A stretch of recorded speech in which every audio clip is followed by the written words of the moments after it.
Jumpa kembali teman-teman di video terakhir dalam seri kita membicarakan retorika.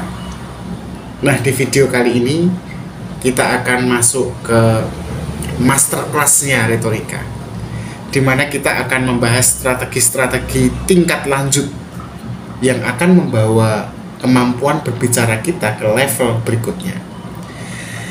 Teman-teman, ini adalah kesempatan sebenarnya untuk kita benar-benar bisa menguasai seni berbicara secara efektif, baik di hadapan audiens secara langsung maupun dalam komunikasi kita sehari-hari. Teman-teman pasti sudah mengikuti ya semua video sebelumnya, ada 9 video tentang retorika, dan kalau teman-teman sudah mengikutinya berarti teman-teman sekarang sudah memiliki dasar yang kuat dalam retorika. Nah, kini saatnya kita membahas teknik-teknik next level ya, lanjutan yang semoga bisa mengubah cara kita berbicara menjadi lebih persuasif, lebih meyakinkan, dan lebih bisa punya pengaruh yang besar, impact yang besar kepada orang lain. Mari kita mulai dengan beberapa teknik yang sering digunakan oleh para pembicara, oleh para orator hebat, dan juga beberapa pemimpin dunia juga menggunakannya. Yang pertama adalah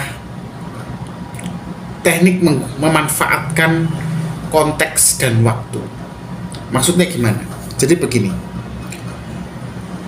salah satu keterampilan penting dalam retorika tingkat lanjut adalah dengan memanfaatkan konteks dan waktu. Seorang pembicara yang hebat itu tahu, teman-teman, kapan waktu yang tepat untuk menyampaikan pesan dan bagaimana memanfaatkan keadaan atau situasi yang ada tentunya untuk memperkuat argumen dia. Saya beri contoh.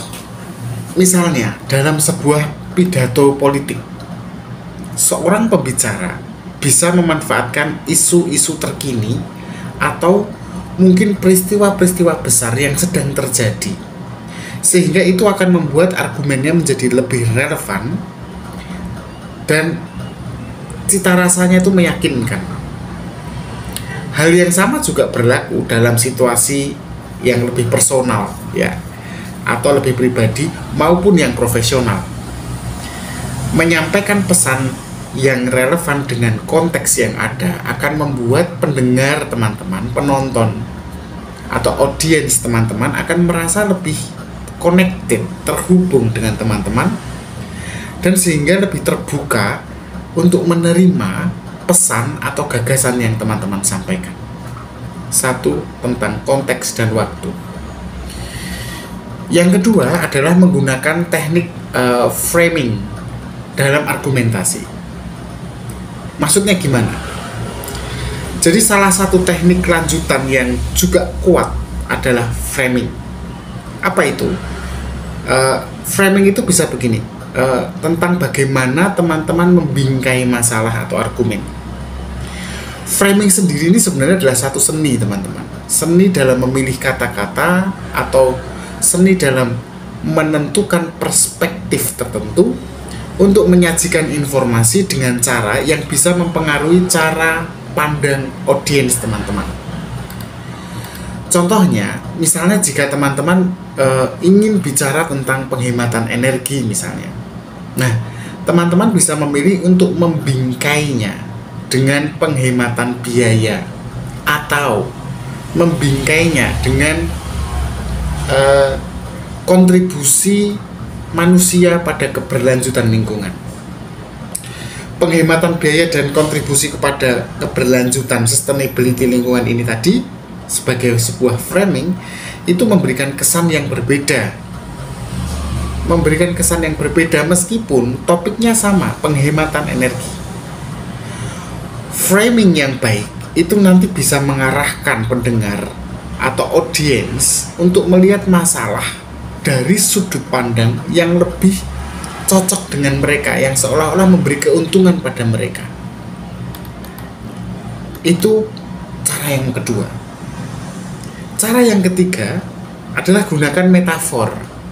Karena metafora atau analogi juga, dan analogi itu bisa memperkuat pesan. Seorang pembicara profesional atau tingkat lanjut gitu, tahu mereka bagaimana menggunakan metafora dan analogi untuk memperjelas dan memperkuat pesan yang mereka punyai. Metafora dan analogi itu sebenarnya kenapa dibutuhkan? Karena itu adalah cara yang sangat efektif ketika teman-teman dituntut untuk menjelaskan ide yang kompleks, yang terlalu rumit atau abstrak, tapi dengan cara perumpamaan yang mudah dimengerti. Ya, metafora kan seperti perumpamaan gitu, dianalogikan gitu. Contohnya gimana ya? Misalnya gini. Misalnya ketika teman-teman ingin menjelaskan pentingnya kerja tim, teman-teman bisa mengatakan kerja tim itu seperti orkestrasi musik, ya toh. Analoginya orkestrasi musik. Jadi kerja tim itu seperti orkestrasi musik, kan setiap orang memainkan peran penting. Dan jika satu alat orkestra itu nggak dimainkan dengan baik, kan seluruh konser jadi terganggu, jadi jelek gitu. Jadi kerja tim itu bukan untuk satu orang, tapi untuk bersama. Nah, dengan menggunakan metafora orkestra musik tadi itu teman-teman bisa membuat audiens menjadi lebih mudah memahami dan mengingat pesan yang teman-teman sampaikan. Selanjutnya lagi, teman-teman bisa menggunakan apa ya istilahnya, elisitasi emosi. Jadi begini, kalau di tingkat lanjut itu nanti teman-teman akan bertemu dengan satu teknik untuk mengelisitasi emosi audiens, jadi lebih terstruktur. Karena seorang pembicara yang hebat itu tahu bagaimana menggugah emosi audiens dengan cara yang lebih halus, lebih subtil, tapi mendalam, tanpa harus terlihat seolah-olah sedang memanipulasi. Jadi elisitasi emosi itu maksudnya bagaimana meningkatkan, meledakkan emosi dari pendengar teman-teman. Kuncinya itu pada cerita yang kuat yang teman-teman sajikan. Teman-teman ingat teknik storytelling ya.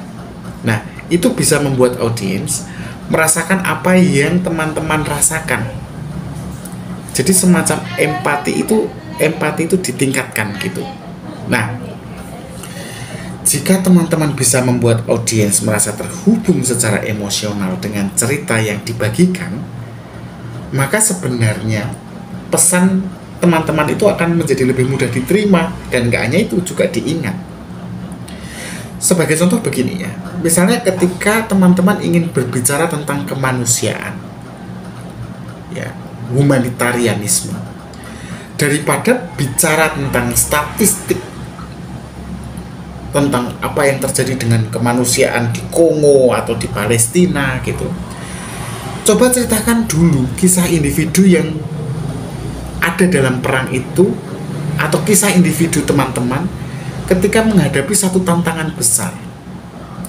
Dan misalnya begini, bayangkan ketika saya menjadi orang Palestina atau menjadi orang Kongo atau menjadi orang Ukraina misalnya, saya kehilangan anak, saya kehilangan istri, rumah saya tiba-tiba luluh lantak. Nah, itu kan kemudian membangkitkan empati dan perhatian audiens, karena mereka juga ikut merasakannya. Kehilangan istri yang dicintai, kehilangan anak, kayak gitu-gitu. Kemudian poin berikutnya adalah bagaimana teman-teman bisa menguasai waktu, timing, dan gunakan juga jeda ketika berbicara. Karena timing itu adalah segalanya. Pembicara yang hebat itu tahu teman-teman kapan harus diam, berhenti sejenak, untuk memberi ruang bagi audiens itu berefleksi, mencerna pesan yang kita sampaikan. Penggunaan jeda yang tepat itu bisa memberi efek dramatik dan juga bisa membangkitkan ketegangan yang membuat audiens jadi lebih fokus pada apa yang sedang atau akan kita katakan selanjutnya. Jeda yang tepat itu memberi kesempatan audiens untuk merenung, untuk mempertimbangkan argumen yang telah disampaikan, dan kemudian akhirnya menciptakan kesan yang jauh lebih mendalam kan. Selanjutnya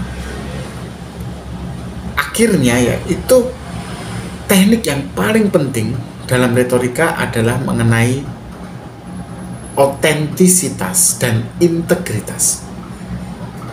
Tidak ada yang jauh lebih kuat daripada teman-teman berbicara tulus murni, tidak bohong dari dalam hati teman-teman, dan membagikan pesan atau gagasan yang teman-teman memang yakini sepenuh hati, tidak ada keraguan, bukan sebuah dusta atau bohong-bohongan. Kejujuran, keaslian, otentisitas ini bisa terasa kok dalam cara kita berbicara. Pilihan-pilihan kata yang kita gunakan dan bahasa tubuh kita itu tuh akan menunjukkan sejujur apa teman-teman. Audiens itu bukan orang bodoh. Mereka bisa dengan mudah kok menangkap ketidaksesuaian antara kata-kata dan perasaan teman-teman dan apa yang teman-teman lakukan dalam hidup.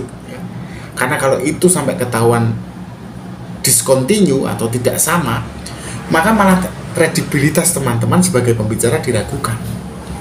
Jadi cobalah berbicara dengan jujur dan bicarakan apa yang benar-benar teman-teman yakini.